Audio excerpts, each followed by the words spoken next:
C'est presque drôle, puisque s'il y a bien quelqu'un qui, depuis toujours, depuis 65 jusqu'à aujourd'hui, a vraiment tourné avec des petits budgets et avec finalement assez peu de personnages constituant ses films à partir souvent du trio amoureux, un tout petit peu plus si on élargit à un cercle d'amis. Parfois, il a filmé une bande avec les amants réguliers, mais c'est quand même assez rare. C'est bien Garel. Enfin, c'est quelqu'un qui a très très longtemps même prôné qu'un film ne devait pas coûter plus cher qu'une de chevaux. Donc ce que tu me dis est assez, je le trouve marrant parce que je ne sais pas comment on peut descendre plus bas en termes de budget que l'économie très très maigre, enfin, qui est celle de Philippe Garrel et qui a fondé elle-même une esthétique au cordeau, comme on dit en France. Alors, je ne sais pas comment ça se traduirait, mais vraiment sur l'os, tu vois. C'est-à-dire où il fait très peu de prises. Idéalement, il essaie de faire une prise, mais en général, bon, il lui arrive d'en faire deux ou trois, donc très peu de gâchis de pellicule. Le film est tourné dans l'ordre, donc au montage, ça va très vite. En termes d'acteurs, il s'est amusé désormais depuis une quinzaine d'années à prendre quelqu'un du Star System, ça a été jusqu'à Catherine Deneuve, ou même son fils qui aujourd'hui, Louis, est à sa façon une star, et de mélanger cette personne qui vient du Star System, Monica Bellucci, tu vois, avec des acteurs qui sont des jeunes acteurs, qui sont des acteurs du conservatoire. Donc tout ça, finalement, crée une économie qui est toute petite, mais qui est presque une célébration de... C'est pas de la pauvreté, parce que c'est pas ça. C'est très riche le cinéma de Garrel dans sa façon d'utiliser la lumière. Il y a quelque chose d'un grand peintre. Donc ça prétend pas au film pauvre, c'est pas ça que ça vise. Mais c'est obtenu, cette très très grande richesse plastique a toujours été obtenue avec des moyens intimes. Et cette intimité-là, je ne vois pas comment on peut descendre plus bas, si tu veux. Donc son idée que la crise économique affecterait sa façon de faire du cinéma encore aujourd'hui, je l'entends, mais je ne vois pas la modification. Et c'est ça aussi, si tu veux, quand tu me demandes quelle est la position du cinéma de l'œuvre de Garrel aujourd'hui, c'est difficile d'en parler depuis aujourd'hui, parce qu'effectivement, un film est sorti au mois de mai. C'est celui qui a le mieux marché, d'ailleurs, je crois, de tous les Garrel. Il flirte avec des 100 000 entrées, ce qui est assez énorme, du fait de la présence de Clotilde Courreau, de Stanislas Mérard, qui sont des acteurs, enfin, en tout cas en ce qui concerne Clotilde Courreau, c'est des acteurs populaires. Le film a été à présence à Cannes, très très bon, bouche à oreille critique, mais ça c'est fréquent chez Garrel. Enfin, la critique a toujours à peu près soutenu Garrel en France. En tout cas, la critique qui vient de la lignée, Cahiers du cinéma, Libération, Inrecuptible, pour en citer quelques-uns, Le Monde, tu vois. Mais donc au jour d'aujourd'hui, si tu veux, oui, l'œuvre de Garrel, elle est plus que jamais symbolique d'un système, en tout cas d'une esthétique, plus que d'un système de production, d'une esthétique qui serait celle du cinéma de chambre. Doyon a fait des films dans ces lignes-là. Eustache a réalisé peut-être le chef-d'œuvre de cette lignée-là avec la maman et la putain. Mais c'est plus large que ça, l'œuvre de Philippe, et heureusement. Enfin, il se plaît aujourd'hui à la travailler dans cette zone-là du cinéma de chambre, mais on voit que dès qu'il a l'ambition de faire un film d'une très très grande ampleur, comme il avait fait avec Les Amants réguliers, tu vois, en 2000, en 2005, enfin il y a 10 ans, avec un film d'un coup de quasiment 3 heures, où il reconstitue une révolution de mai 68. Et d'ailleurs c'est marrant parce qu'on vient de retrouver Actu 1, qui est le film qu'il avait tourné de 6 minutes en 68.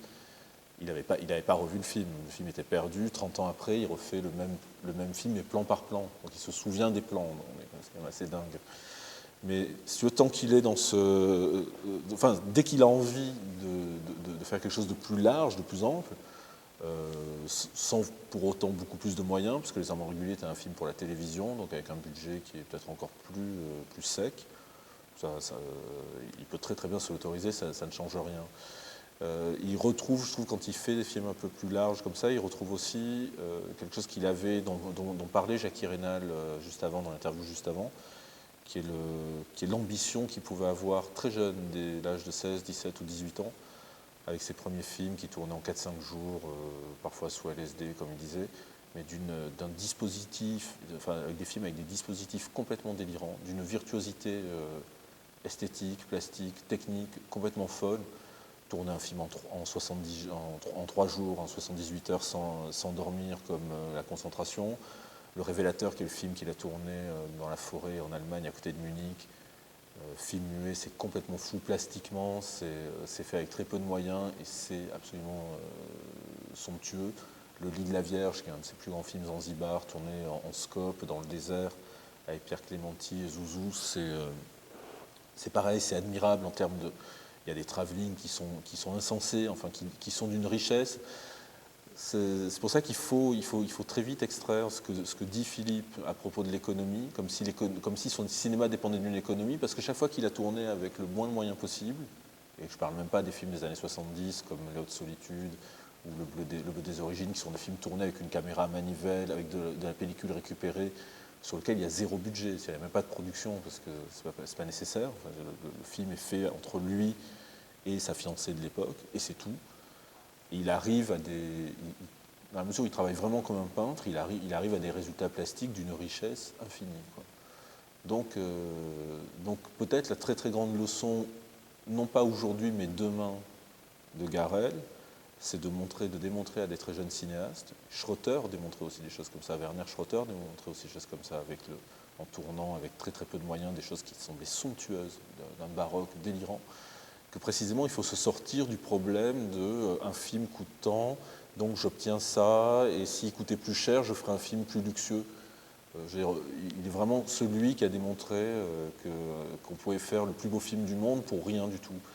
Et aujourd'hui, Philippe, lui, est maladivement attaché à la pellicule, au 35 mm, mais je pense qu'aujourd'hui, quelqu'un qui a 25 ans, qui a envie de tourner, peut-être avec justement la caméra la plus pourrie possible, un téléphone s'il le faut, le geste de Garrel et la filmographie de Garrel lui a démontré qu'il pouvait le faire à partir du moment où il avait un sens plastique fort, un sens de la lumière assez fort et un sens de l'intimité, de la relation unique entre lui et son sujet ou son modèle qui est aussi assez fort. Donc c'est peut-être ça, moi, qui m'intéresse le plus aujourd'hui, enfin, je dirais à l'heure actuelle, la résonance que son cinéma peut avoir avec quelqu'un qui a 25 ans, si tu veux.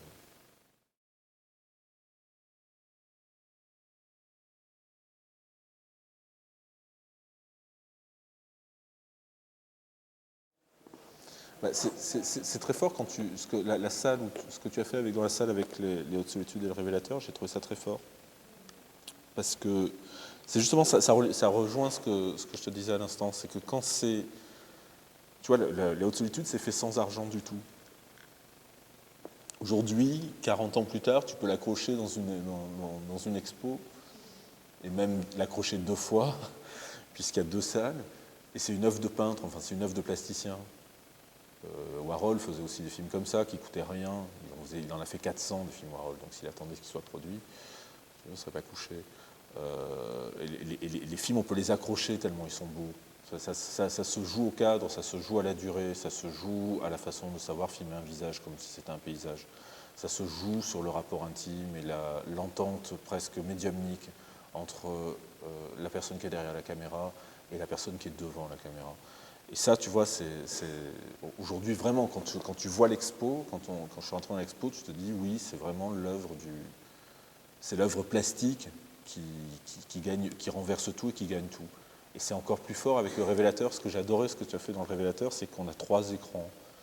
C'est la même séquence, mais il y a un tout petit décalage. Je pense qu'entre le premier et le troisième écran, il doit y avoir 1 minute, non, même pas, ou 50 secondes de décalage.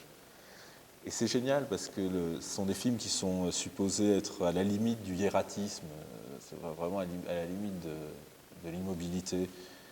Et au contraire, on voit que le moindre déplacement crée un truc plastique hyper fort. Et j'adore ça dans l'exposition.